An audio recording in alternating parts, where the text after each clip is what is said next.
Muy buenas noches, empezamos La Clave. Mañana se recuerda el Día Internacional de la Mujer. Nos acompaña hoy aquí la ministra de la Mujer, la doctora Nilda Romero. Muchísimas gracias, doctora, por estar con nosotros acá y hablar un poco de este tema tan destacado en los últimos días y semanas, sobre todo. Sí, gracias, Pati, a vos por invitarnos y también a Germán. Lastimosamente no está también hoy aquí, pero muchísimas gracias. El próximo. Muy contenta de estar aquí en este programa. Ministra, mañana ustedes, en recordación de lo que es el festejo, de los varios festejos que van a haber, van a lanzar una campaña ustedes de lucha contra el feminicidio. Mañana, que es el 8 de marzo, el Día Internacional de la Mujer, se conmemora en realidad en todo el mundo el Día Internacional de la Mujer, porque recientemente tuvimos el 24 de febrero, que fue el Día de la Mujer Paraguaya.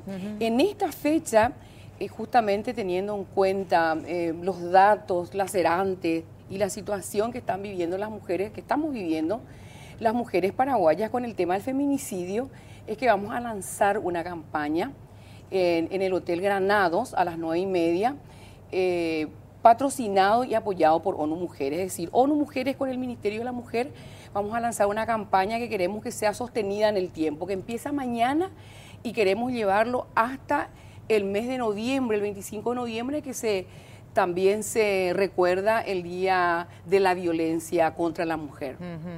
¿En qué consiste esta campaña? Esta campaña en realidad va a ser expos publicitarios, van a ver en todos los medios, en medios televisivos, en las radios, con remeras, con teatros. Claro. O sea, va a haber una serie de intervenciones que se van a realizar en todo el país. ¿Cómo hacer, ministra, para llegar a todo el público en lo que refiere a la concienciación de la no violencia contra las mujeres en este caso? Estamos hablando de no violencia en ningún caso, pero en este caso en específico con las mujeres. ¿Cómo hacer para llegar a aquel barrio que tal vez un spot publicitario no le llega, por ejemplo? Y yo creo que para mí, en realidad que nosotros llegamos en forma directa, que creo que no es suficiente, porque realmente el Ministerio de la Mujer y con otras instituciones, porque realmente solas no trabajamos, estamos con la Fiscalía, con el Poder Judicial y con otras instituciones, con la policía incluso, y llegamos en los lugares donde nos piden hacer talleres o trabajos de concienciación y nosotros vemos que algo nos falta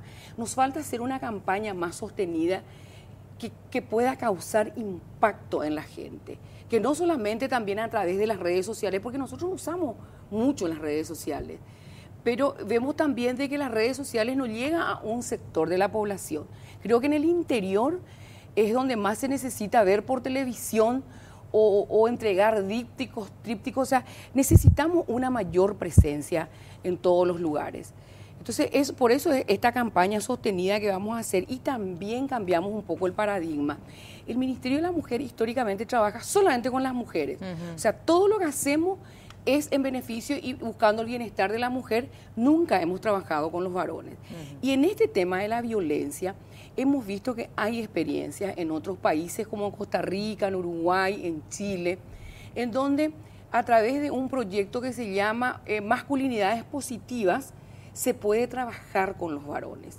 Entonces ahora por primera vez, ayer tuvimos un taller muy importante con todas las instituciones que trabajan en el tema del combate a la violencia, en el BID, en el local del BID, financiado por el BID, con unos expertos internacionales en donde bajaron un proyecto que es trabajar con los varones. Claro. Y en eso vamos a ver si cambiando un poquito también como digamos de que el objetivo no solamente sean las mujeres sino también los varones, vamos a ver si esto resulta y puede incidir en bajar los datos estadísticos, Patricia. Lo que pasa es que la participación del hombre es fundamental en este tipo de lucha, porque en un 90 y pico % los principales agresores son los hombres. Los varones, están también los hijos, los padres, los tíos, pero la pareja, en este caso el hombre en sí es el principal agresor y que de alguna manera necesitaría trabajar en esto. Claro, y nosotros siempre trabajábamos con las mujeres porque decíamos, bueno, nosotros necesitamos que las mujeres conozcan sus derechos,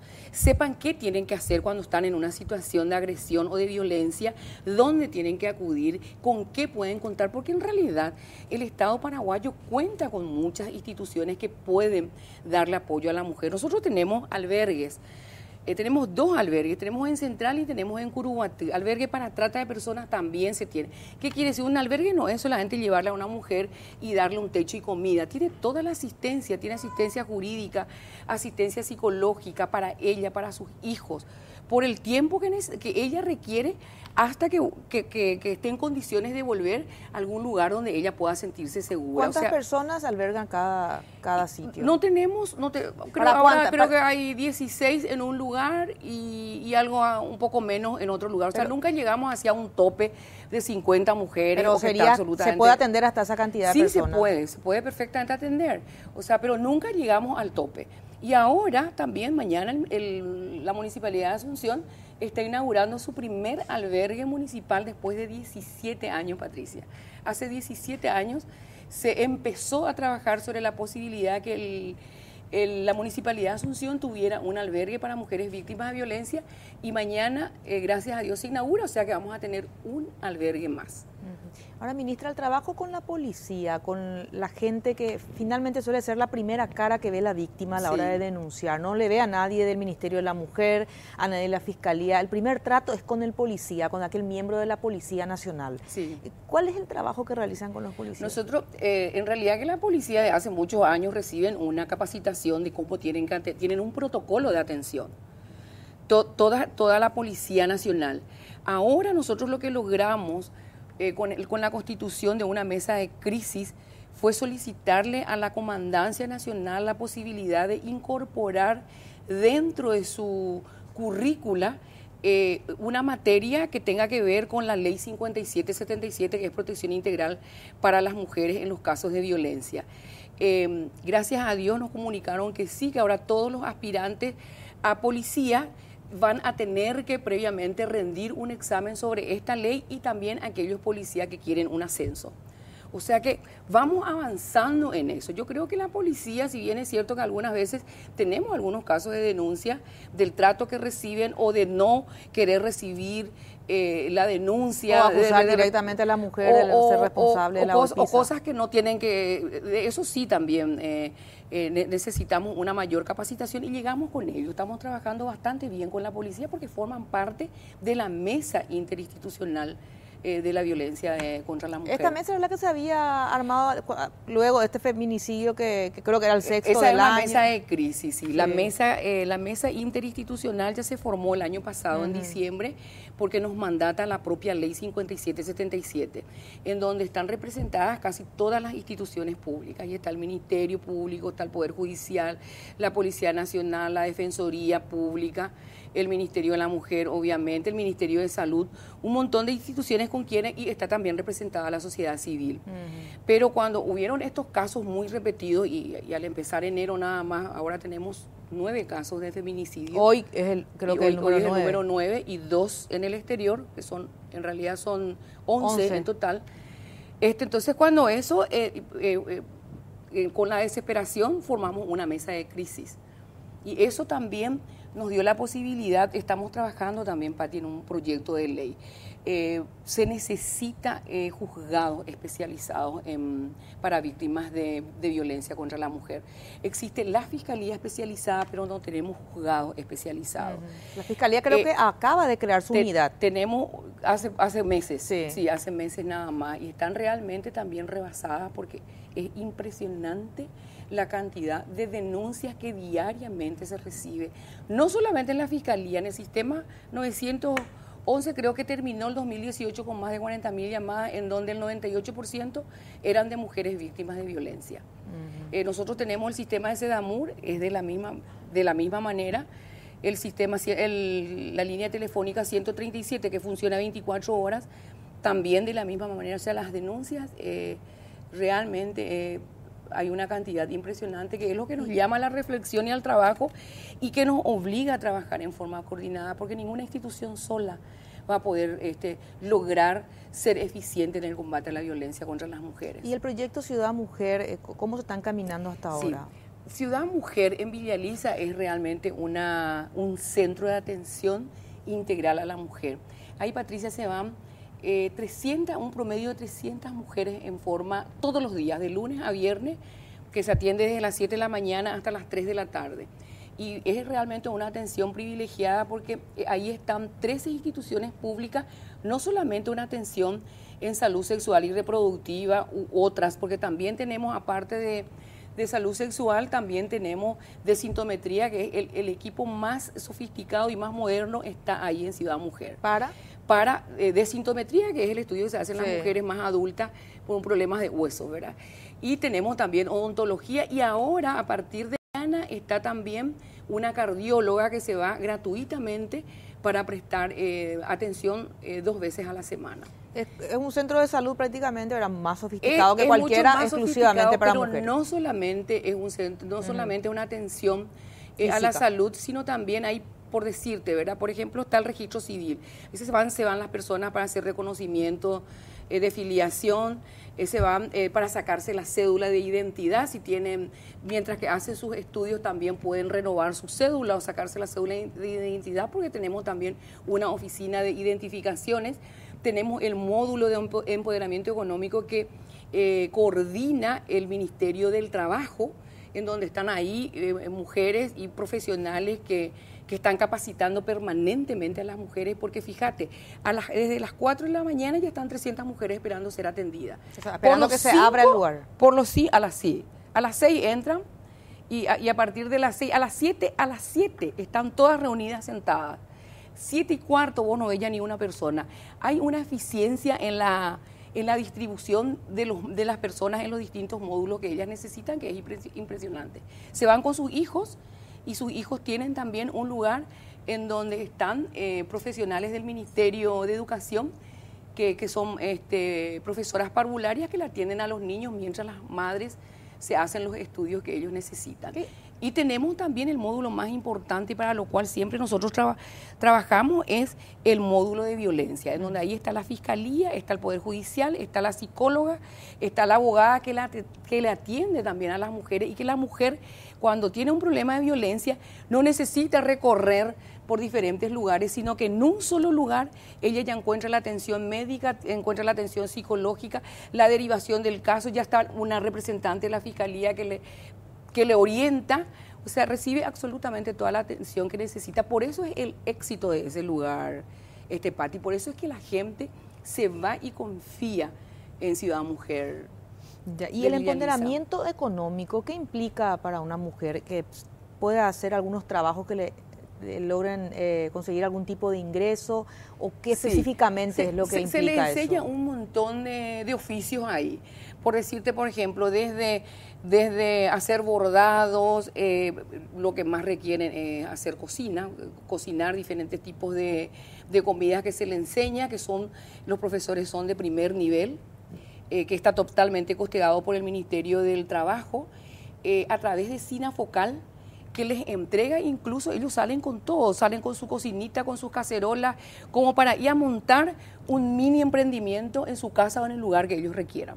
Aparte de aprender, también llevan todo lo que ellos necesitan para poder llevar adelante, o sea, su microemprendimiento. ¿Los cursos se dan ahí en Ciudad Mujer? Los cursos se dan ahí, sí. O sea, no es que se dan en otra institución y son derivados, no, todo es ahí. Porque es para las usuarias exclusivamente, para las mujeres que se van a Ciudad Mujer. Entonces ahí se inscriben, ahí se anotan y ven qué módulos, porque son varias otras capacitaciones que ellas reciben. De acuerdo al pedido que hacen, se les va capacitando. Ahora, saliendo un poco de la cuestión de violencia física, yendo a lo que es la violencia social, en lo que refiere a lo laboral, ¿cuáles son los principales obstáculos que usted cree que hoy la mujer se enfrenta a la hora de conseguir trabajo, o dentro del propio trabajo, dentro del propio lugar de trabajo? Y tenemos el acoso laboral, que hay bastante denuncia. Tenemos acoso laboral y todavía tampoco no tenemos un protocolo de atención coordinado con todas las instituciones. Porque la mujer que tiene acoso laboral, la ley dice que tiene que hacer la denuncia dentro de la institución primeramente. Y hay instituciones que no tienen oficinas especializadas en donde puedan recibir la denuncia. Solo tiene la dirección de recursos humanos. Tienen que ir directamente a la función pública, se le deriva a la función pública o a veces a la Fiscalía. Ese es un tema pendiente que nosotros tenemos, Patricia. Estamos todavía trabajando tanto en el tema de violencia, que el acoso laboral todavía no estamos encontrando una articulación de tal forma que la mujer sepa exactamente qué es lo que tiene que hacer, dónde tiene que irse, porque a veces tiene que ir recorriendo. Hay sí algunas instituciones que tienen su mecanismo de dónde tienen que hacer la denuncia, pero hay algunas instituciones que todavía no las tienen. Estamos hablando de instituciones públicas, por eso me decís instituciones públicas, que hay que primero, posteriormente a la función pública, si no tiene la institución. Instituciones públicas. Y si es privado, obviamente solamente a través de un abogado pueden ir a la fiscalía a hacer una denuncia. ¿Ya no te tocó trabajar, o el ministerio al menos trabajar con denuncias que vienen del sector privado, que alguien llegó y pidió ayuda hasta ahí, hasta ahora no? Aún no. Pero en el sector público sí. En el sector público ya tuvimos algunas denuncias, sí. Ministra, vamos a hacer nosotros una breve pausa. A la vuelta vamos a seguir hablando del tema. Nosotros seguimos en este caso con la ministra de la Mujer, Nilda Romero. Doctora, gracias por estar acá. ¿En qué se avanzó respecto a los derechos de las mujeres en los últimos años? ¿Vos ves algún tipo de avance? ¿La sociedad intenta adaptarse? Porque estamos hablando no solamente de quienes cercenan los derechos de las mujeres, solamente los hombres, las propias mujeres muchas veces son las que no entienden. Que no tienen conciencia de género. Exactamente, nosotros, sí. La cuestión de equidad, sí, más que nada. Bueno, yo creo que hubo bastantes avances. O sea, desde el año 1961 que nosotros no tuvimos derechos políticos. A partir de esa fecha recién tuvimos los derechos para poder votar. Hubo, si uno hace una retrospectiva, hubo avances.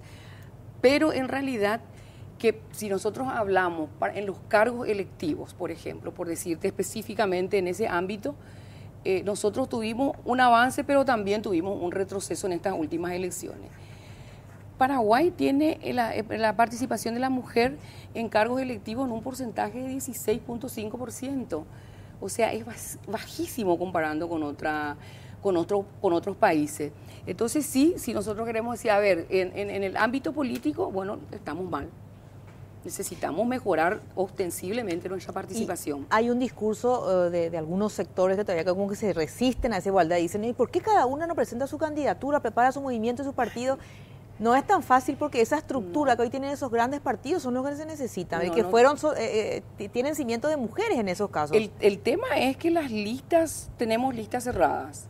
Las listas todavía lo hacen los varones en su gran mayoría, son todos los partidos políticos, porque nosotros tenemos internas. Entonces, obviamente que en la colocación, en el lugar que le colocan a la mujer, con el sistema DON, es que siempre quedamos fuera de los cargos o fuera de las bancas en este caso, ¿verdad? Entonces es muy difícil. Nosotros necesitamos una herramienta, la herramienta que se está utilizando en la región, como en la Argentina, en México, en Bolivia, en Costa Rica, en otros países, es la ley de la paridad, o sea, la ley de la igualdad, en donde existe un equilibrio que el 50% es hombres y 50% mujeres. Si nosotros no tenemos esa herramienta, nos va a ser muy complicado, porque nos quedamos con la cuota del 20% de participación que está en el Código Electoral y de ahí no avanzamos. Y ni siquiera alcanzamos esos 20% porque estamos por debajo, estamos en 16%. Entonces, esa es una herramienta que nosotros tenemos que hacer un gran debate, tenemos que hablar y ver realmente la posibilidad de que se pueda incorporar en las próximas elecciones. Tenemos que tener una ley si no queremos la paridad, yo digo, ya no tenemos que usar el nombre de paridad, porque el hecho de usar parece como que se distorsionó. Sí, bastante. Bastante, ¿verdad? Hablar de paridad es hablar ya de otras cosas que nada tienen que ver con la paridad. Bueno, hablemos de la igualdad que dice la Constitución Nacional, porque la Constitución Nacional habla de igualdad. Entonces hablemos de igualdad, la igualdad real y efectiva. Nosotros ahora, en el 24 de febrero, en el Día de la Mujer Paraguaya, lanzamos el 4º Plan de Igualdad de Oportunidades, en donde realmente el objetivo es ver qué obstáculos tenemos en el Paraguay las mujeres por el cual no podemos llegar a una participación igualitaria entre hombres y mujeres en todos los ámbitos. Entonces, eso es lo que queremos, porque ya tenemos varios planes. Este es el 4º plan, y es plan de igualdad. ¿Qué está pasando? ¿Por qué no podemos nosotros equipararnos con los varones en la misma proporción o en forma equilibrada en todos los ámbitos? Entonces, este plan también nos va a ayudar a detectar cuáles son los obstáculos y qué podemos hacer para derribar esos obstáculos y que podamos mejorar nuestra posición. Claro, porque es una falacia decir que la mujer debe ganarse su espacio, no vamos a llegar, no. De una manera esperando que otro finalmente designe, porque la capacidad de la mujer es la misma que el hombre. Ambos tienen la misma capacidad y muchas veces el hombre más o la mujer más, pero las oportunidades tienen que estar para todos. Sí, así mismo. Patricia. Yo creo que ese es también un tema pendiente que tenemos que debatir y yo creo que, y también analizar en los otros países cómo están funcionando perfectamente. Tiene que ver también, ministra, con la cultura, ¿verdad? Con la cultura del acostumbramiento de que la mujer era exclusivamente para la casa, bueno, y lo máximo que tenía que hacer la mujer era a los 20, 21 años casarse y quedarse ama de casa, y era el hombre que salía a estudiar y a trabajar.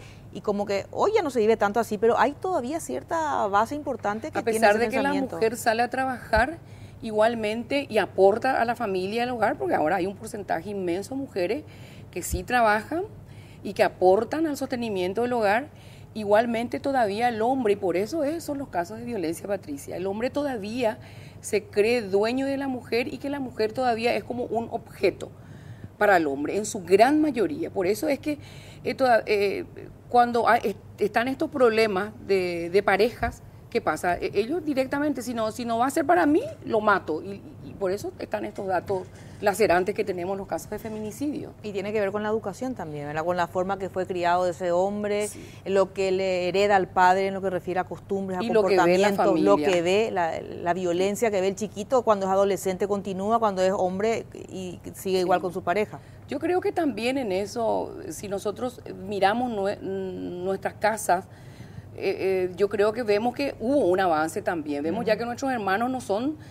Yo recuerdo todavía mi época, yo recuerdo que yo tengo un hermano y era que vos tenés que prepararle el sándwich al hermano, o le tenías que acercar la zapatilla o la toalla. Viene tu hermano, anda a servirle. ¿Verdad? Eso también ya cambió y bastante, ¿verdad? Ahora, hoy día yo creo que en ese sentido hay más conciencia, pero todavía, como vos decías, hay resabio, quedó todavía esto de que las mujeres somos las que tenemos que servir. Y fíjate vos, hoy nosotros justamente hoy tuvimos también una presentación de un encuentro internacional con ONU Mujeres, ahí en el Ministerio de la Mujer, de políticas de cuidado. ¿Sabes que se hizo hace unos años una encuesta del uso del tiempo? Y en esa encuesta salió que realmente todo lo que es la tarea del cuidado, en su gran mayoría, recae en las mujeres. El cuidado a los niños, el cuidado a los ancianos, el cuidado a las personas con discapacidad, y eso influye en el empoderamiento de la mujer. La mujer que cuida negativamente, porque vos le cuidás a tu papá que ya está viejito, o tenés una persona con discapacidad, o tenés niños en la casa, y vos tenés que quedarte ahí, vos totalmente relegás tus aspiraciones de vida, bueno, y de eso justamente, y son realmente trabajos no remunerados, porque esos trabajos en su gran mayoría son trabajos no remunerados, y realmente eso estamos viendo porque en muchos países ya existen políticas de cuidados que forman parte de la protección nacional, de la protección social de cada país. Entonces estamos también trabajando porque eso impacta negativamente también en el crecimiento de las mujeres. ¿Y la situación de las trabajadoras domésticas, ministra? ¿Hay un avance, hay un retroceso? Y nos quedamos nosotros, es una lucha también de las mujeres trabajadoras domésticas.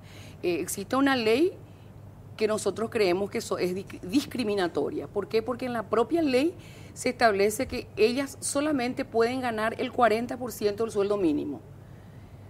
Y sabes que la ley laboral dice que todas las personas, hombres y mujeres que trabajan, tienen derecho a ganar un sueldo mínimo. Y ellas son trabajadoras domésticas. Es considerado un trabajo. Y es un trabajo, son trabajadoras. Entonces, también está en el Parlamento, se presentó un anteproyecto de ley para modificar ese artículo y para que ellas puedan acceder a un salario mínimo. ¿Y qué piensa aquellas personas, mujeres que generalmente son las que se encargan de tener ese relacionamiento con la trabajadora social, y dicen, si me alzan el salario mínimo yo no voy a poder tener una... Claro, ese es un problema, porque hay muchas mujeres, obviamente, que ya no vamos a tener, van a tener que, como en la Argentina, tendrán que trabajar por horas, claro, o trabajarán 1 o 2 veces. Yo misma, actualmente, yo tengo solamente un ayudante en mi casa que se va 2 veces por semana, porque tampoco ya no te da como para tener como antes uno tenía una empleada doméstica que viva en tu casa, porque eso ya te cuesta mucho más caro. Entonces, se tendrá que contratarlas por hora para hacer trabajos específicos o alguna cosa así. Y todavía no se termina eso de trabajo prácticamente esclavizante con las empleadas domésticas, sí, en donde no la tratan como una empleada, sino directamente como una esclava. La tienen todo el día que tiene que estar pendiente del patrón, de la patrona. Son las 2 de la mañana, viene el dueño de casa, toca la bocina que le abra el portón, se tiene que levantar y a las 5:30 de la mañana vuelve a estar en pie. Entonces, yo creo que hay todavía muchísimos casos, aunque yo también creo que en ese sentido también ya estas mujeres empleadas domésticas conocen sus derechos, ya saben también y reclaman, ¿verdad? Pero todavía también existe ese tipo de patrones que abusan de sus trabajadoras domésticas, claro. Es así. En muchos casos bajo el argumento o excusa piden los hijos o sobre todo las hijas de las mujeres que viven en el interior del país, con la excusa que van a traerla a estudiar, a trabajar aquí y finalmente las criadas que también el mal término utilizado, sí. De las famosas criadas o criaditos. Las criaditas que todavía ahí existen en mucha cantidad también, sí, y que es un verdadero problema porque esas pobres criadas que vienen con esa esperanza de estudiar, a veces realmente son como la tienen como esclavas, o sea, trata de personas con fines de explotación laboral, son explotadas laboralmente. Es trata de personas, sí, ¿no? Sí, es trata de personas. Totalmente. Ahora, ministra, hablando un poco del trabajo de Ciudad Mujer Móvil, ¿en qué se basa? ¿Dónde están trabajando? ¿Dónde la gente puede acudir para pedir ayuda?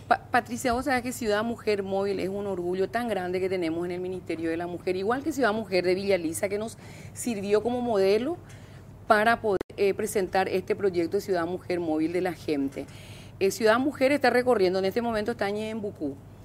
También tenemos en Ciudad Mujer moviliza 200 funcionarios públicos, pertenecientes a 16 instituciones públicas.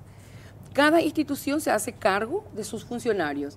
Si se va al registro civil, obviamente ellos le pagan el viático, se hace absolutamente cargo de sus funcionarios y así todas las instituciones que participan en Ciudad Mujer Móvil.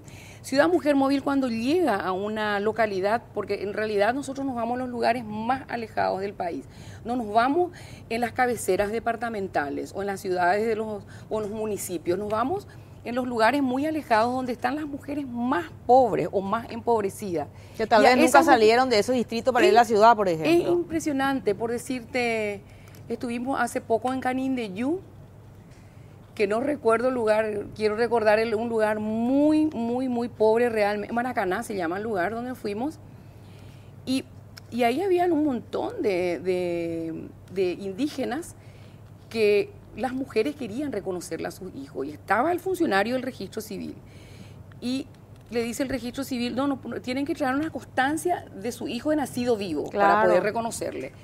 Y como la costumbre de las mujeres indígenas, ellas tienen sus hijos en sus casas, no tienen esa constancia en sus comunidades. Tienen en sus casas, en sus chozas, en sus casas tienen sus hijos.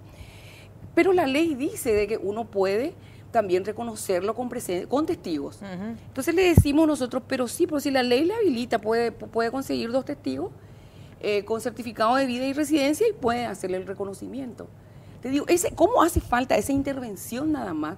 A veces de un funcionario que entiende, que sabe y después hubo una cola de indígenas que le reconocieron a sus hijos porque se cumple lo que dice la ley. La ley dice claramente que si no tenés la constancia de nacido vivo, vos podés a través de testigos hacer el reconocimiento de tu hijo. ¿Eso es en general o solamente para los No, eso es en general, la ley dice claramente. Claro, claramente, pero solamente que a veces hay una desidia, y yo digo, qué bueno que Ciudad Mujer se va, porque Ciudad Mujer también está el gobernador, porque tenemos un protocolo de atención, un protocolo de la bajada de Ciudad Mujer, como el que solicita siempre tiene que ser, o el gobernador, o un intendente, una concejal, alguna autoridad del local, o una comisión vecinal, alguien que presenta una nota, solicita, y luego el Ministerio de la Mujer, el equipo técnico, va antes de que baje el móvil, va y hace una reunión con todas las autoridades del lugar.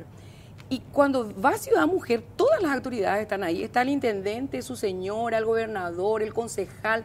Es como, no sé, cómo decirte, cuando llega una calecita en un lugar y donde toda la comunidad viene y está ahí presente. ¿Qué servicios presta Ciudad Mujer? Y aparte de todo lo que presta, todo lo que se presta en Ciudad Mujer de Villa Elisa se presta en Ciudad Mujer Móvil.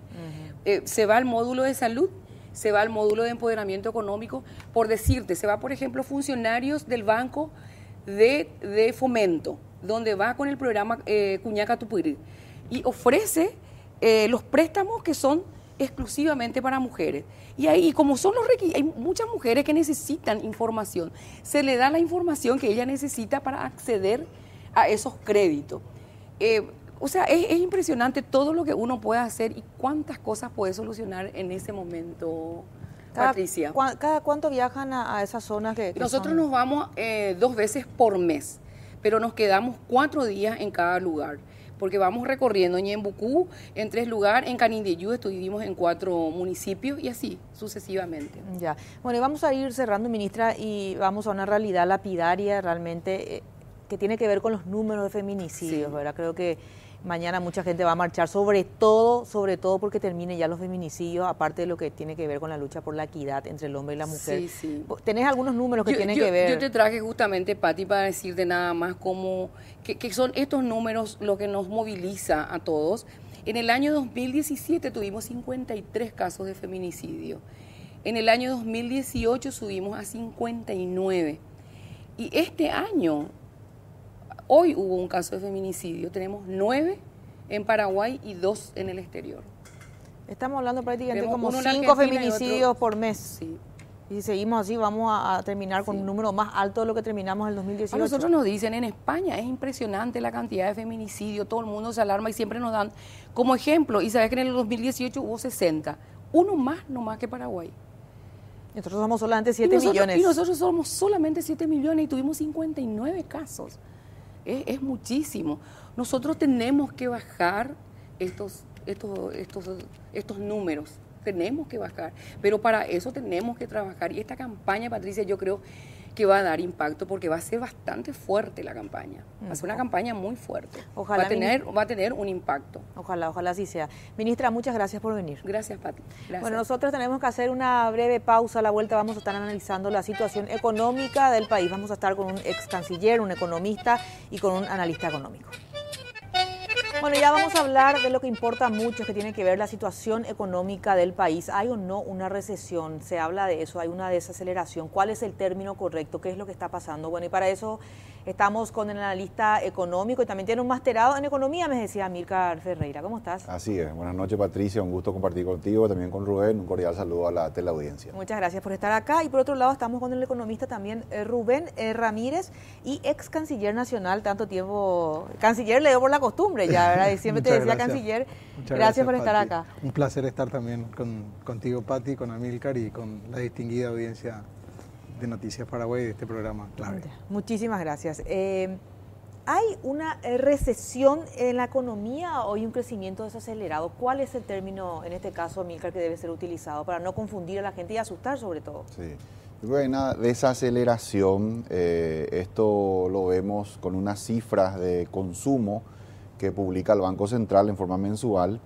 Esto inició en mayo del año pasado, 2018, donde empezamos a ver variaciones interanuales negativas, por ejemplo, venta de ropa, estamos hablando de equipamiento del hogar, venta de vehículos, venta de combustibles, venta de medicamentos, materiales de construcción, son varios rubros que componen lo que llamamos el consumo. Esta caída en las ventas se va volviendo más pronunciada. A septiembre del año pasado llega a un máximo donde prácticamente todos los sectores, es una de las pocas veces donde yo suelo seguir estas cifras y es una de las pocas veces donde vi que prácticamente todos los sectores presentaban cifras negativas con respecto al año anterior, con respecto al mismo mes del año anterior. Un ejemplo nomás, venta de supermercados, una caída del 4.3%, venta de ropa 12.8% de caída, equipamiento del hogar 3%, venta de vehículos 5.8%, combustibles 8.1%, venta de productos farmacéuticos 0.6%, material de construcción 10% de caída. Entonces, esa fue un poco la tónica, prácticamente eso continúa hasta diciembre y eso es lo que se ve, ¿verdad? Una caída en general de los niveles de ventas de los rubros de consumo. ¿Cómo es que mide esto el Banco Central? Recaba los datos del IVA de las declaraciones de IVA que en forma mensual los contribuyentes presentan a tributación, agrupa eso por sector y eso es lo que le permite ver las cifras macro, digamos, las cifras consolidadas de ventas por sector. Después algunas otras cifras que también en cierta manera ilustran esa desaceleración de la cual hablamos. Las exportaciones a enero ya de 2019 presentan una caída del 10,6% con respecto al mismo periodo del año anterior. Y la recaudación o sea, lo que serían los ingresos tributarios, los ingresos del fisco por impuestos recaudados en el mes de diciembre último, que normalmente diciembre suele ser un mes digamos, importante actividad comercial y por ende el IVA, por ejemplo, recauda bien, pero ese mes cerró con una caída del 11% con respecto a lo que fue diciembre del año anterior. Entonces, en cierta manera, eso ilustra, ¿verdad?, de que estamos viendo una desaceleración económica, principalmente el consumo, los rubros de consumo. Ahora, doctor Ramírez, estos datos interesantes que está dando y bien concretos que está dando Amílcar, inicialmente algunos decían, no, esta desaceleración se da cuando un gobierno asume inicialmente, pero ya estamos en marzo y los números aparentemente siguen siendo los mismos. Generalmente en un proceso de transición política las decisiones de inversión, de gestión de la obra pública se retardan. Sin embargo, la lentitud de la marcha de la economía global y regional también impacta sobre el desarrollo de nuestra economía. Ahora, es fundamental y fue auspicioso de que el equipo económico ayer haya tomado la decisión de reunirse y de analizar esta situación. Hay una propuesta de mayor inversión pública de 900 millones de dólares. Allí preocupa la capacidad de ejecución que tiene el Estado para generar ese volumen de inversión, donde ya estamos en el tercer trimestre del año, quedan 9 meses y medio, y el proceso de contrataciones públicas, de planificación, de ejecución y de control de obras es lo que está fallando en materia de gestión. Y esas son cuestiones que tienen que ver con la priorización. Decimos siempre, fijémonos, la macro está muy bien en nuestro país, es decir, vamos a gastar igual a lo que estamos recaudando y allí tenemos un riesgo importante con el tema del tipo cambiario, pero bueno, vamos a tener un equilibrio fiscal con la ley de responsabilidad fiscal cumpliéndose a rajatabla bajo el presupuesto. Tenemos unas reservas económicas importantes que permite al Banco Central de intervenir de que no haya fluctuaciones drásticas del tipo de cambio en el dólar. Y tenemos un objetivo de política monetaria de una inflación no superior al 4%. Sin embargo, cuando vemos todo este conjunto macroeconómico que es importante estabilizarlo, cuando la microeconomía no es intervenida eficientemente, en un estado donde maneja gran parte del sistema de servicios públicos, agua, saneamiento, carretera, maneja distribución de energía, combustibles, etcétera. La gestión es clave para poder reactivar esta economía y tiene muchas herramientas el gobierno desde el Poder Ejecutivo para implementar algunas ideas como las que anunciaron, pero faltarían otras más. Algo destacable, el Banco Central redujo la tasa de 5,25 a 5%. Es un camino positivo para disminuir el costo del financiamiento. Pero también tenemos que ver con ese segmento donde el Banco Mundial informaba que el 71% del empleo es informal. Y si nosotros vemos que el impacto del efecto de esta desaceleración, de la situación regional de nuestros vecinos, que genera un comercio desleal que es el contrabando, va a generar desempleo necesariamente porque el consumo no se está dando tampoco en nuestro país. Y eso genera de que el que trabaja formalmente, que paga sus impuestos, que paga el IVA, que paga el IPS para que el personal tenga su jubilación, tenga su servicio de salud, no tiene una competencia en iguales condiciones con el contrabando. Es muy importante el anuncio de la inyección económica de la cual ayer se habló, ¿verdad? Ahora hablabas de una cuestión de gestión, que la mayoría de esa inyección económica para que realmente llegue a la micro debe pasar por contrataciones públicas, y hablaba de ese problema. Cada año, o al menos con cada inicio de gobierno, es el mismo problema el tema de contrataciones públicas. Es como que hay un parate de 8 meses como mínimo y sigue el mismo problema siempre. ¿Por qué cree que nunca se trató de agilizar, acortar plazos tal vez? Porque no se ha logrado realmente desarrollar unidades de gestión que tengan la capacidad de planificar, ejecutar y desarrollar. 1. 2. El programa de priorización. Todos los gobiernos, sin excepción, llegaron sin un programa donde digan, la obra pública, yo tengo 5 años de gestión de gobierno. Mi recaudación promedio anual va a ser de X guaraníes, teniendo la ley de responsabilidad fiscal. Mi objetivo de política pública va a ser, qué sé yo, el impacto sobre la salud está vinculada con la distribución de agua potable para todos. Que el Paraguay es uno de los pocos países que tiene una limitación muy importante en la entrega de agua y tratamiento de residuos líquidos. Entonces, es allí donde, por ejemplo, esa podría ser una prioridad que no solamente tiene un impacto directo sobre la salud, sino que la ejecución de esa obra genera empleo. Y el empleo hace que el capital, el dinero fluya y que la gente pueda tener recursos, que tenga movimiento. También hablamos de los temas vinculados a vivienda. El déficit habitacional es muy importante. Hemos visto el nivel de ocupación de tierras en estos días que la sensación de la temperatura social empieza a ponerse candente. Las soluciones habitacionales son importantes y para todos los sectores socioeconómicos tienen impacto directo porque, por ejemplo, la construcción de vivienda es la que más empleo genera. Así es. En todos los sectores, el albañil, el electricista, los proveedores de los insumos, la vendedora de remedio de yuyo, la vendedora de la empanada, en general. En general moviliza toda la economía. Entonces, la contratación pública es un elemento de la priorización de la obra. ¿Dónde vamos a enfocar? Son 5 años. En 5 años vamos a invertir X cantidad de dinero. Y el tercer elemento es la unidad de ejecución de proyectos de cada institución y la coordinación entre ellos. Ahora, Amílcar, cuando me hablabas de estos números que tienen que ver con la desaceleración económica, ¿cuáles fueron los factores, cuáles son las causas por las cuales hoy tenemos estos números? Sí, yo veo 3 factores. En primer lugar, yo creo que una vez más se confirma que los años electorales le pasan la factura a la economía. Vos recordarás, Patricia, cuando asumió Horacio Cartes, se dio una situación similar, asume el ministro de Hacienda y en ese momento, si recordarás que para todas las obras, inclusive hubo retrasos en el pago a proveedores, ¿verdad? Entonces, todavía en Paraguay no logramos que la transición de un gobierno a otro sea, digamos, sin una desaceleración causada por una menor ejecución del presupuesto. Las elecciones son en abril, en este caso más cercano, las elecciones fueron en abril y sabemos, ¿no?, que el gobierno asume recién en agosto. Entonces, en ese periodo intermedio, si es que no gana el candidato de la fuerza política de la corriente que está gobernando, se da como una especie de vacío, porque los que están de salida ya disminuyen, digamos, su nivel de gestión.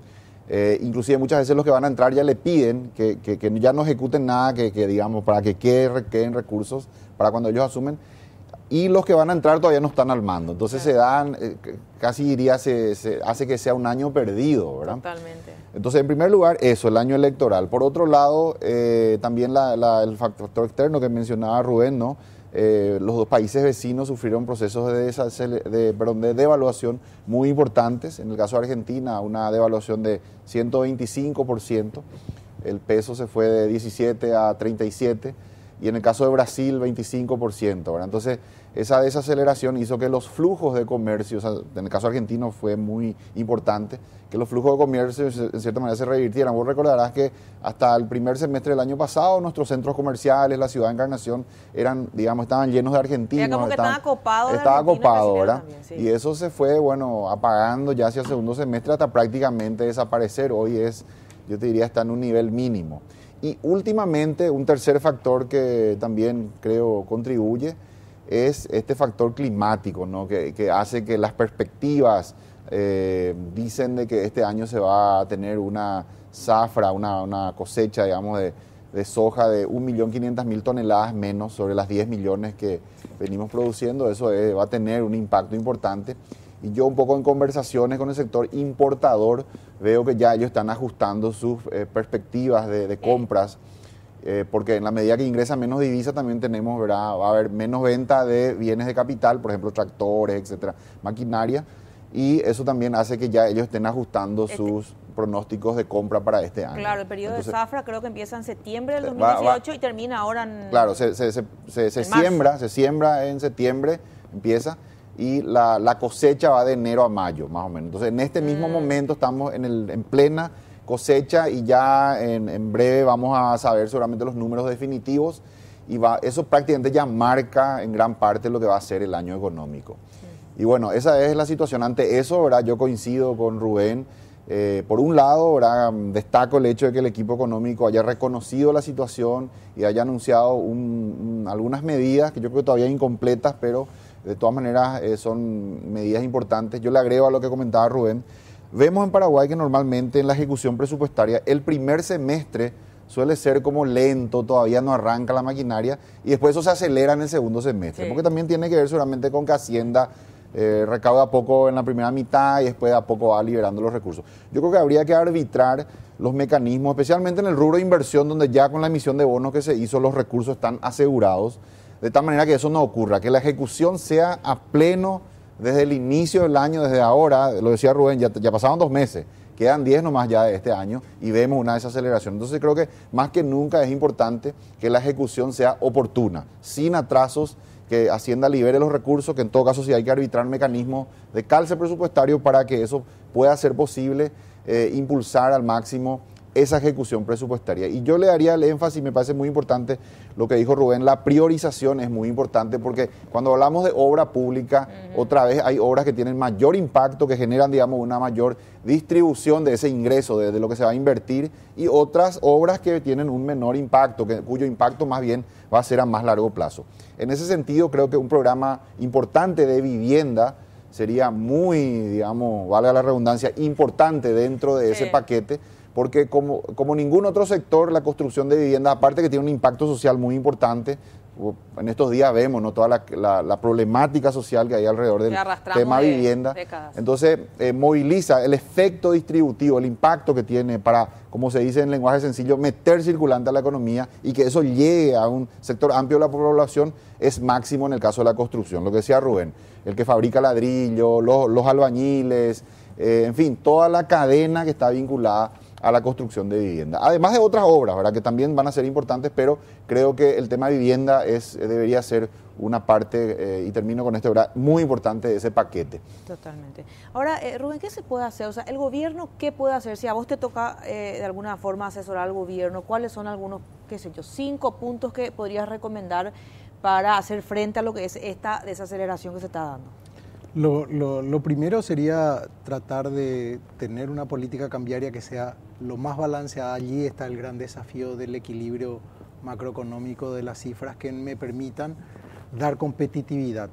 Decía recién Amílcar que el sector agrícola y el informe del Banco Central va a ser el que menos contribuya con el crecimiento del Producto Interno Bruto este año.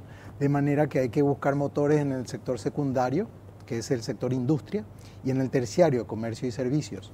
Entonces, si nosotros vemos que ahí tenemos un potencial, lo que tenemos que crear son las condiciones de competitividad para estos sectores que puedan reactivar la economía, además de la obra pública, de esa priorización que señalaba. Entonces, priorización, el enfoque de los esfuerzos para que el segmento secundario y terciario, que son los que más aporte van a dar al crecimiento económico de este año, puedan ir para adelante. Los efectos de esta ralentización de la economía o desaceleración lo vamos a sentir en mayo. De manera que también es importante que las agencias de financiamiento del Estado, como la AFD, el Banco Nacional de Fomento, pongan recursos para financiar sobre todo a las pequeñas y medianas empresas, a los emprendedores, para que a su vez puedan ser inclusivos socialmente y financieramente. Porque el sector informal, que supera el 40% en nuestra economía, tiene que entrar en un segmento de formalización, y una manera de generar recursos de circulación en la economía, de motivar a la inversión y de inyectar ese capital para que se pueda producir, para que se pueda hacer más competitivo, es a través de un financiamiento oportuno de programas y proyectos que tiene que ir acompañado del soporte técnico, sea del Ministerio de Agricultura y Ganadería, si es para la transformación de la industria primaria, sea para el emprendedurismo y sobre todo el tema de conocimiento. Yo creo que allí hay elementos que tienen que ver con la necesidad de generar oportunidades de mayor empleo. Estamos hablando de un más protagonismo de lo que es la banca pública. Protagonismo de lo que es la banca pública, el sector privado es activo, tenemos un sector financiero sumamente fortalecido, es muy eficiente, hay un marco que en la implementación de la política del Banco Central nos permite tener toda la credibilidad en el sector financiero. La AFD no compite con el sector financiero privado, porque lo que hace es actuar como banca de segundo piso, es decir, fondea a estas instituciones para que ellos, que conocen al cliente, puedan instalar un crédito a menores costos financieros. Por eso decía que el sentido de la decisión del Banco Central de reducir la tasa es algo positivo para que el que tome un crédito pueda tener mayores condiciones y mejores condiciones. Y el Banco Nacional de Fomento, obviamente, podría desarrollar una serie de proyectos, inclusive a nivel de gobiernos locales, porque el gasto eficiente está relacionado no solamente con el financiamiento al sector público. Si nosotros vemos que el agricultor, el pequeño agricultor, la agricultura familiar, no tiene dónde comercializar sus productos, si se empiezan a desarrollar en los distintos municipios del país, por ejemplo, centros de abasto, de venta, mercados, donde puedan llegar con su producción de hortalizas, de vegetales, etcétera, que son una solución de corto plazo, son elementos que dinamizan también la economía porque trae aparejado una oportunidad. Los caminos vecinales es otra cuestión que tiene que alentar para que la competitividad de segmentos, donde nosotros estamos importando muchísimo de estos productos de la cadena, de la canasta básica. Entonces es allí también donde hay que poner empeño y veo que hay algún esfuerzo importante, por ejemplo, incluir la banana en la dieta alimentaria de la merienda de los niños en las escuelas. Es una buena medida. El problema es siempre que tenemos que abordar de manera integral todo esto. Y lo fundamental es que haya una coordinación de toda la estructura del Poder Ejecutivo y un acompañamiento con legislación que le dé profundidad. El Fondo Monetario Internacional, en el informe que compartió con toda la ciudadanía ayer desde el Instituto del Banco Central, señalaba que, así como lo ha hecho con la mayoría de los países del mundo, hay una visión de crecimiento inferior al 4% que está planificada, está proyectado para Paraguay para este año. O sea, hoy menos 4% estamos. No, es decir, el Banco Mundial está diciendo entre 3.5 y 3.7%, el Banco Mundial, perdón, 3.8%, el Fondo Monetario entre 3.5 y 3.7%. Es decir, vamos a tener desafíos importantes y lo que hay que es articular los motores de la economía que necesitamos que empiecen a desplegarse, que el sector público pueda reunirse con el sector privado. Lo que mencionaba Amílcar, los distintos sectores que están sufriendo. Bueno, ¿de qué manera nosotros podemos abordar con ustedes cuál es el problema que están teniendo? El problema financiero, el problema desde el punto de vista del mercado, la diversificación del mercado internacional, conversábamos antes tras cámaras con Amílcar, la apertura más significativa al mercado de Rusia para la carne, que está siendo menos competitivo y por lo tanto estamos exportando menos carne. Además de los factores de sanidad veterinaria, podemos ampliar nuestra apertura de mercados para diversificarlo y para tener una mayor oportunidad de comercio internacional. Ya, bueno, Amílcar, te dejo para la vuelta a la pausa esta consulta. Hablaba la gente de la Cámara de Anunciantes, la CAP, y decía que estaban preocupados por la falta de acción o intervención, no sé si usó la palabra intervención, del gobierno respecto a Manufactura Pilar, por ejemplo, que ya anunció, creo, como una especie de cierre por semanas, una semana sí, una semana no. Entonces, hablar, el gobierno, ¿cuál es el rol que cumple en una empresa privada como esa? Nosotros hacemos una breve pausa, ya volvemos.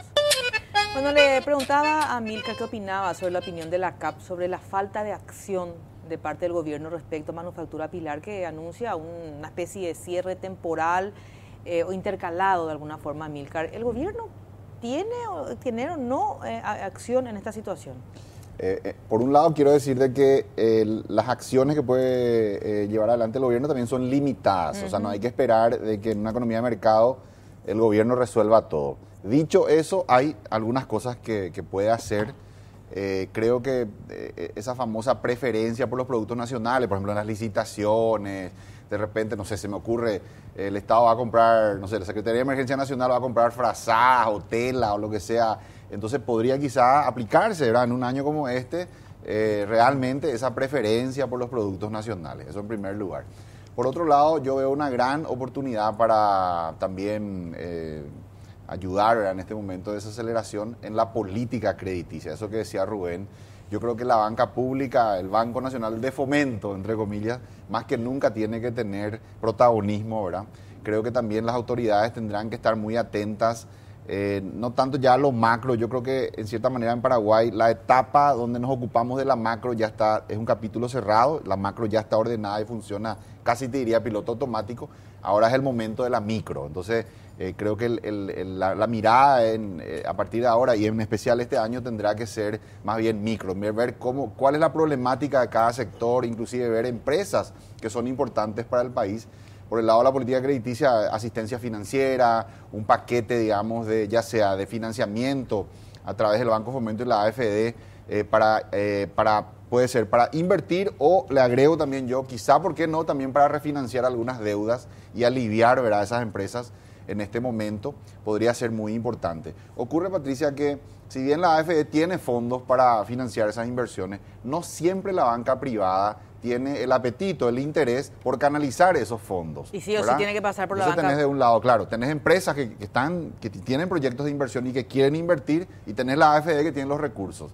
Pero en el medio está la banca, que es la que tiene que canalizar esos recursos. No siempre, y en eso quizá Rubén va a coincidir conmigo, o más bien me gustaría que lo comente también o que lo amplíe, no siempre la banca privada tiene el apetito que el país necesita, ¿verdad?, para estimular y financiar esas inversiones. Por ende, el canal natural, el banco que tiene que estar muy activo en hacer eso, en canalizar esos recursos y, digamos, acompañar a los empresarios para poder invertir, tiene que ser el Banco de Fomento. Y yo creo que ahí es donde veo una oportunidad, ¿verdad?, un mayor protagonismo.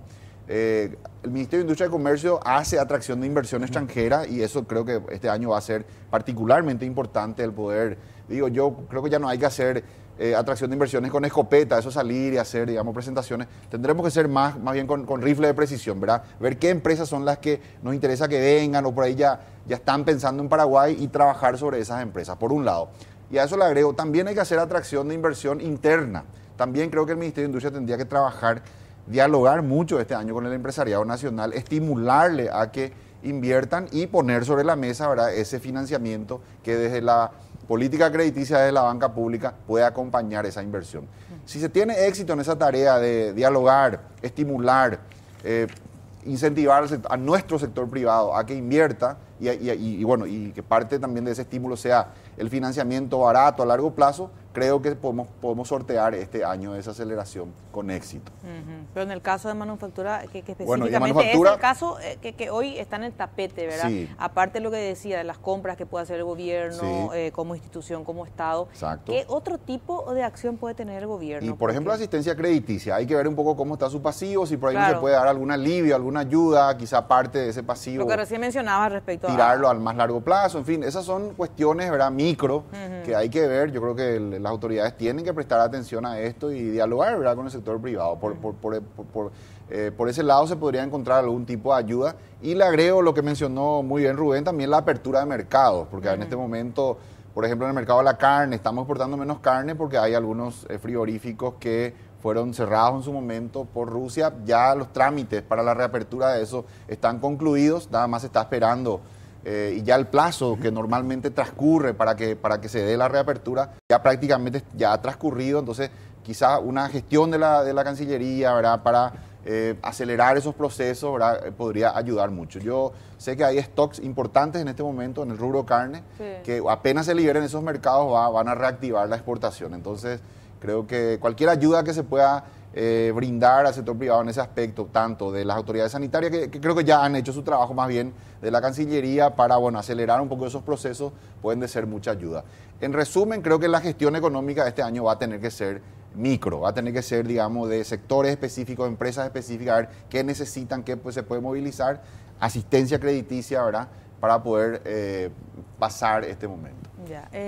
Rubén, ¿estás de acuerdo? O sea, ¿coincidís con esa idea o tenés otra idea respecto a cómo se puede paliar un poco la situación? Yo coincido con la idea. Yo creo que uno de los grandes desafíos adicionales a lo que mencionaba Amílcar está vinculado con el sector financiero para atender un segmento de la sociedad que fue expulsada por la aplicación de la ley que pone tope a la tasa de interés en las tarjetas de crédito. Nosotros tenemos 200.000 personas que fueron expulsadas del sistema financiero formal porque no pueden acceder a una tarjeta de crédito del sistema financiero regulado. Esa gente se endeuda en distintos vehículos financieros que a tasas muy onerosas le está dando el crédito. Esa gente directamente tiene la dificultad de pagar su crédito y por lo tanto ha dejado de consumir.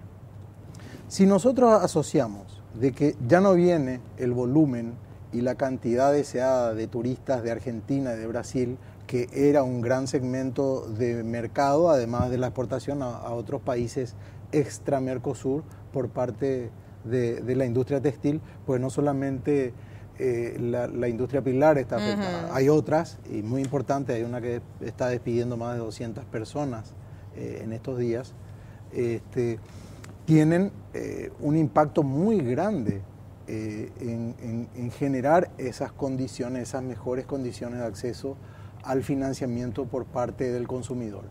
Y ahí, cuando se ve este elemento, el incremento del dólar, que está fluctuando de acuerdo con el mercado, pero tenemos que ser muy cuidadosos, como yo decía, porque cuando incrementa el dólar, incrementan todos los costos. El costo del combustible, el costo de todos los insumos, el costo, inclusive, si miramos, de que nuestra recaudación se tiene que incrementar mucho más para atender el pago de nuestra deuda externa. Entonces, todo el sector financiero tiene que trabajarse también en lo micro.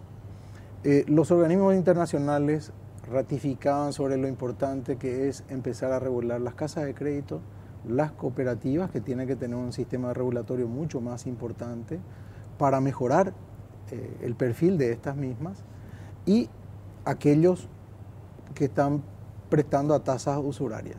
Si nosotros logramos, a través de decisiones de política, reducir, es decir, eliminar prácticamente la regulación de tope a las tarjetas de crédito, vamos a tener una oferta más interesante del financiamiento.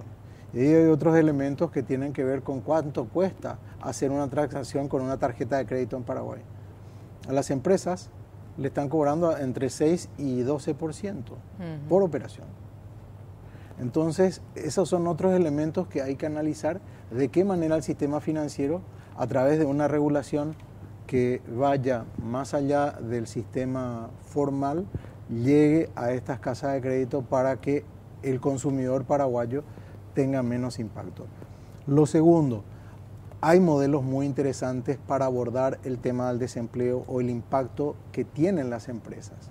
Una es el canje de formación, de capacitación en lugar del desempleo. Es decir, el 60% de las empresas paraguayas no tiene el capital y el talento humano que está demandando en cuanto a su formación y a la calidad de la prestación de servicio y conocimiento. Entonces, es una excelente oportunidad para que a través de la institución, el SNPP, el Ministerio de Trabajo, se pueda implementar esto. Hay otros países donde se ha implementado, por ejemplo, en la Argentina, en la provincia de Córdoba, en la provincia de Mendoza, los fondos para la generación del primer empleo. Estos fondos de generación del primer empleo hace de que se canalice a las empresas el financiamiento de la persona que por 3 meses entra a prueba. Si la empresa lo toma, esta reintegra a ese fondo el salario que le permitió. Si no, reintegra un 50% y el riesgo compartido lo llevan dentro de ese mecanismo de empleo. Y eso permite formalizar. Y hay otra variable que es clave. Se está discutiendo en este momento la reforma fiscal. Y la discusión de la reforma fiscal tiene que ver en que se está demorando y esa demora genera imprevisibilidad en el inversor extranjero y en el inversor nacional también. Y es fundamental ampliar la base de contribuyentes a la luz de estos acontecimientos macroeconómicos y microeconómicos que presenta nuestra economía. Ahora, por último, una consulta a cada uno, ¿verdad? Que me gustaría hablar un poco, tiene que ver con la seguridad jurídica. ¿Cuán importante es en la economía de nuestro país, Amílcar? En mi opinión, esa es una pregunta que apunta más a largo plazo, ¿verdad? Cuando uno analiza a largo plazo, Paraguay viene mejorando su calificación crediticia. Yo creo que ya ha llegado a un techo de lo que en estas condiciones podemos alcanzar, B+, eso ya es el último escalón. En una escala del 1 al 20 estamos en 10 y a partir de 11, a partir del siguiente escalón, ya es grado de inversión. Ahora bien, los requerimientos para ser un país de grado de inversión, que en cierta manera es un país que ya reúne todos los requisitos para ser merecedor de inversiones internacionales, dicen las calificadoras que Paraguay tiene que corregir dos falencias que ellos señalan como las principales. La principal es la seguridad jurídica, o sea, tenemos que dejar de ser un país en donde la justicia es manejada o es muy susceptible de ser influida por factores políticos, fácticos, etcétera, y irnos ya a pasar ya a ser un país con un esquema institucional sólido. Yo creo que en este momento eso es lo que está a prueba, ¿no? Estamos en ese camino, pero hay señales contradictorias. De repente hay esfuerzos por mejorar eso, pero a la vez también vemos señales que son contradictorias. Yo creo que las señales tienen que ser muy claras. Paraguay, si pretende alcanzar el grado de inversión, tiene que avanzar decididamente y con pasos firmes en ese camino. No es fácil, Patricia, ¿verdad? Pero eso es como, digamos, una medida que en el largo plazo va a generar un gran beneficio. Claro. En el corto plazo hay que administrar la coyuntura. Entonces, yo te decía el tema del crédito, ahí también le quiero agregar una figura más, que es la construcción de obra pública, por ejemplo, a través de fideicomisos. Viste que la figura normal es donde el Estado, realiza una obra pública y es el propio Estado el que paga, invierte, controla. Y hay una figura interesante, por ejemplo, para todo lo que es las obras sanitarias, el Departamento Central, las ciudades que rodean Asunción, y por qué no, Asunción misma tiene una gran necesidad de, por ejemplo, desagüe cloacal, desagüe pluvial, etcétera.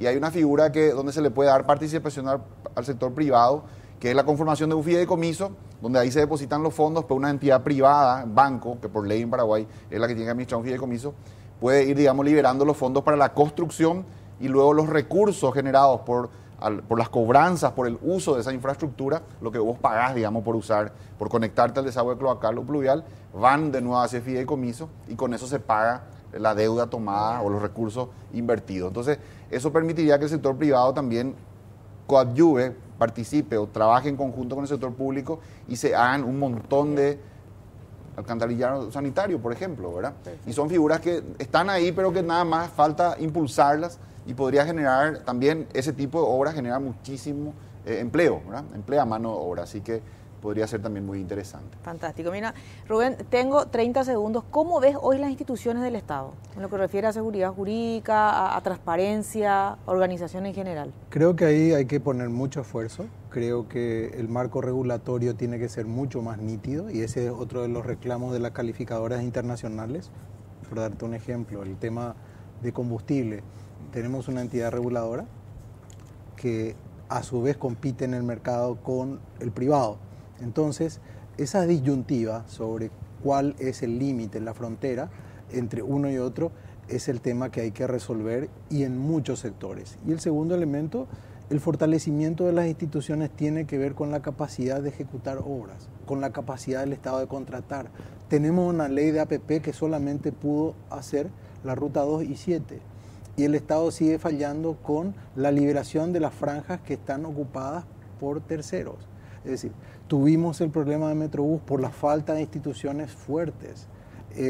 Tenemos otros problemas vinculados con estas cuestiones de prestación de distribución de energía.